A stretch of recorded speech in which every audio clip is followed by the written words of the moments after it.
નમસ્કાર, હું Rinku Prajapati public Indian ન્યૂઝમાં આપનું સ્વાગત કરું છું। શરૂઆત કરીએ આજના સમાચારની। એવી રોડની 50થી વધુ સોસાયટીમાં ધીમા ફોર્સથી પાણી આવતું હોવાની ફરિયાદ।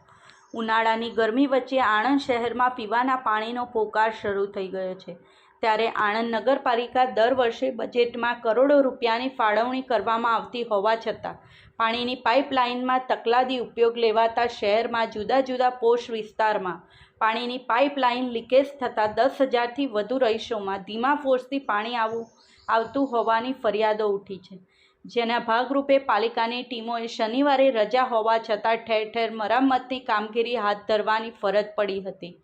પ્રાપ્ત માહિતી અનુસાર આણંદ નગરપાલિકા દ્વારા 89,000 ઉપરાંત નળ કનેક્શન ધારકોને ટેક્સ ભરવા છતાંય 24 કલાકને બદલે દિવસમાં માત્ર 2 કલાક પાણી વિતરણ કરવામાં આવી રહ્યું છે, ત્યારે ઉનાળાની ગરમી વચ્ચે શહેરના આણંદ વિદ્યાનગર રોડ પર 50થી વધુ સોસાયટીઓમાં પીવાનું પાણી પૂરું પાડતી મુખ્ય પાઇપલાઇનમાં ભંગાણ પડ્યું છે, જેના પગલે ધીમા ફોર્સથી પાણી આવતા રહીશોને રીતસરનો રઝળપાટ કરવાનો વખત આવ્યો છે।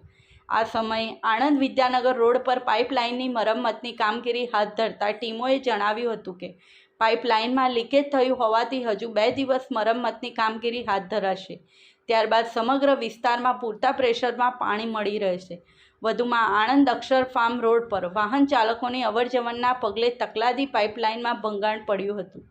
આખરે ફરિયાદોના પગલે શનિવારે ટીમો દ્વારા આરસીસી રોડ ખોદકામ કરીને પણ પાઇપલાઇન મરમ્મતની કામગીરી હાથ ધરવામાં આવી હતી। આમ પાલિકા તંત્રના પાપે શહેરમાં હજારો રહીશો પીવાના પાણીની સમસ્યા સંદર્ભે હાલાકીનો ભોગ બની રહ્યા હોવાથી રોષ ફાટી નીકળ્યો છે।